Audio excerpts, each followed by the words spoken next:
के आम और गुठलियों के दाम। सुजय भाई तो ऐसे पॉइंट्स इकट्ठे कर करके पूरी दुनिया घुमाए, रिकॉर्ड पे रिकॉर्ड बना दिए इन्होंने, तो इनसे ये चीज सीखी जा सकती है। चलिए, तो अब मैं थोड़ा डेस्टिनेशंस पे आ जाता हूं। सुभाष जी, इस समय सबसे ज्यादा डेस्टिनेशन की डिमांड किधर से आ रही है? किस तरह के पैकेजेस अवेलेबल हैं बाजार में और लोग क्या बुक करा सकते हैं? देखिए, डोमेस्टिक जो है समर वेकेशंस के लिए आपका कश्मीर तो है ही, लद्दाख लेह और साथ में ही अरुणाचल, मेघालय, जितने भी नॉर्थ ईस्ट स्टेट्स हैं इनकी बहुत ज़्यादा डिमांड है। साउथ में ऊटी की बड़ी अच्छी डिमांड है क्योंकि ये थोड़ा कूलर एरियाज हैं।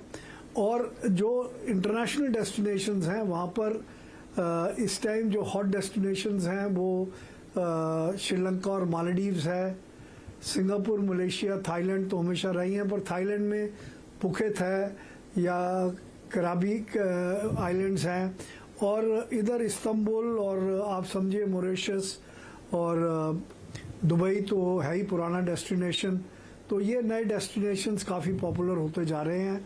और क्योंकि मेरी एडवाइस यही रहेगी समर वेकेशंस में कि इंटरनेशनल डेस्टिनेशंस आप वही चूज करिए जहां पर इंडियंस को या तो वीज़ा ऑन अराइवल है या ई वीज़ा है। क्योंकि कई लोग हमारे पास ऐसे आते हैं जो टिकटें बुक कर लेते हैं, बाद में उनको वीज़ा नहीं मिलता, फिर बहुत ज़्यादा नुकसान करना पड़ता है, कई टिकटें नॉन रिफंडेबल होती हैं।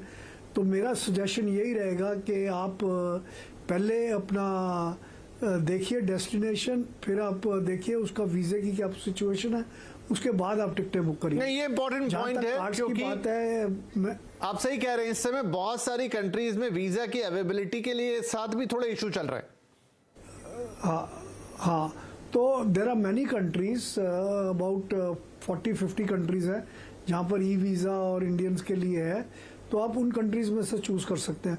दूसरा, जहाँ तक कार्ड्स की बात बताई है, ये बड़ा अच्छा सजेशन है, पर अगर आपके साथ बच्चे हैं और यूथ है तो दो कार्ड्स मैं सजेस्ट करूंगा। एक तो youth hostel association of India का कार्ड है, पूरी वर्ल्ड में आप नेट पे जाएंगे तो पूरी वर्ल्ड में यूथ हॉस्टल्स हैं।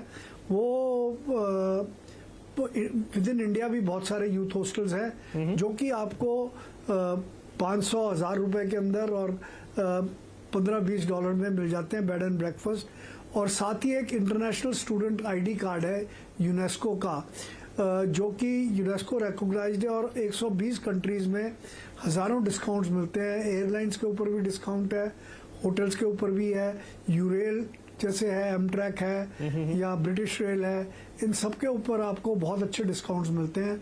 और अगर आपके पास यूथ हॉस्टल कार्ड है और आइजेक कार्ड जिसे कहते हैं इंटरनेशनल स्टूडेंट आईडी कार्ड, तो उसका रेस्टोरेंट्स में, म्यूजियम में, होटल में आप हजारों रुपए सेव कर सकते हैं, हजारों डॉलर सेव कर सकते हैं इन दोनों कार्ड्स के। चलिए जी, बहुत ही अच्छा। तो आज तो बढ़िया सेविंग के एक से एक टिप आ रहे हैं। यहाँ पे 2 और कार्ड्स आपने बता दी, यूथ हॉस्टल और एक और कार्ड, और यहाँ पर वो इंटरनेशनल ट्रैवल के लिए काफी काम आ सकता है। अब इंटरनेशनल ट्रैवल की बात चल रही, तो राधा, इस समय बढ़िया, जैसे सुभाष जी भी कह रहे हैं कि वहीं के लिए ऑप्ट कीजिए, या तो वीजा ऑन अराइवल हो या फिर ई वीजा आपको मिल जाए, बहुत ज्यादा इंतजार या उसमें दांव पेच ना हो। और ये बात सही भी है क्योंकि वीजा को लेकर थोड़े इश्यूज है और अभी फिर कोविड की बातें होने लगी हैं।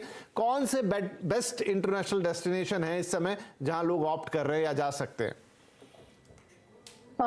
बेस्ट अगर हम ले तो we can choose Singapore with cruise के साथ चूज कर सकते हैं, बाली चूज कर सकते हैं, और श्रीलंका हो गया है, टर्की ले सकते हैं, टर्की का भी वीजा मिल जाता है। बहुत महंगा हो गया मैम लेकिन टर्की अभी टर्की महंगा हो गया है, लेकिन वी कैन प्रमोट बिकॉज अभी क्या है कि समर सीजन है, समर सीजन में इतना हॉट वेदर में people like to go to cool places, है ना, तो वो वहां पे जाने ही चाहते हैं।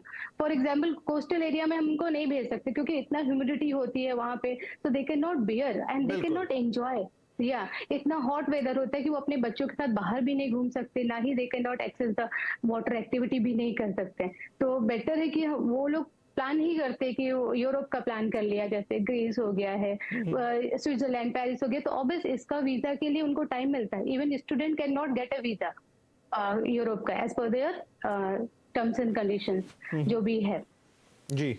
सो ठीक है, ये डेस्टिनेशन है जो आपने बताए और इम्पोर्टेंट है, सही बात है। आप गलत डेस्टिनेशन चुन लेंगे तो गर्मियों के लिहाज से बहुत कुछ देखना। अब दुबई एक अच्छा डेस्टिनेशन है, लेकिन हाँ मौसम इतना गर्म हो जाता है कि फिर घूमना फिरना थोड़ा मुश्किल पड़ता है। सिंगापुर का नाम ले रहे हैं, बाली का नाम ले रहे हैं। सुजॉय, आप हमेशा हट के कुछ डेस्टिनेशन बताते हैं, आपकी क्या राय है? देखिए, डेस्टिनेशंस में अगर हम यूरोप में आए तो आज के डेट में 4 ऑप्शन छोड़ के पॉसिबल ही नहीं है, क्योंकि वीजा अवेलेबल ही नहीं है। एक अकेला ग्रीस वीजा दे रहा है, स्पेन दे रहा है, स्विट्जरलैंड दे रहा है और स्कैंडिनेवियन में स्वीडन दे रहा है। इसको छोड़ के कोई कंट्री आपको वीजा नहीं दे रहा है आज के डेट में। 3-3 महीने का अपॉइंटमेंट स्लॉट है, तो वो इम्पॉसिबल है।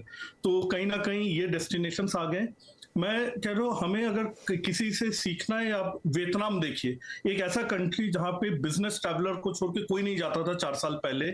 और इंडियंस कहते थे कि इवन नॉन वेजिटेरियन इंडियंस कहते थे वियतनाम में खाने की दिक्कत है। सडनली वियतनाम में आज के डेट में भी आप जाएंगे, कल का फ्लाइट देखिए 8,000, कलकत्ता से 6,000 में वियतनाम के फ्लाइट्स हैं। तो वियतनाम एज अ डेस्टिनेशन ने पूरा मार्केट का इकोसिस्टम चेंज कर दिया है। They have beaches like Thailand, Danang में मेट्रो सिटी से लेके हेलोंग बे से, and price point of view आज जैसे बुकिंग बढ़ते जा रहे हैं, सिंगापुर, बाली, क्योंकि बाली डबल डेस्टिनेशन आ रहा है, 2 फ्लाइट पे जाना पड़ता है, उसके प्राइसेस बढ़ रहे हैं। वियतनाम ने 9-10 हजार के रेंज में अभी भी फ्लाइट्स रखे हुए इंटरनेशनल, वीजा 3 दिन में सिंपल कर दिया है। सो हाँ, वियतनाम एक सेक्टर है। किसी को अगर अलग से एक्सपेरिमेंटल जाना है तो जीजू आइलैंड इन साउथ कोरिया, जो एक ब्यूटीफुल वॉल्केनिक आइलैंड है, सब वहां से आप थोड़ा आगे जाइए, there is a Yap island, मैं कहता हूँ, मतलब वहां आज भी वो ट्राइबल एरिया लोग रहते हैं जो एक स्टोन करेंसी में डील करते हैं, एंड वो साउथ कोरिया से 3 घंटा आगे फ्लाइट में। तो ये ऑफ ट्रैक डेस्टिनेशन हमेशा ओपन है ट्रैवल करने के लिए। ये पीक टाइम है मसाई मारा का, द ग्रेट माइग्रेशन का, अभी तो नहीं, 2 महीने बाद शुरू होने वाला है। विक्टोरिया फॉल्स इन केनिया, तो अफ्रीका के भी कुछ कंट्रीज है जो अनएक्सप्लोर्ड है, जो इस भीड़ भाड़ के टूरिज्म से काफी अलग है।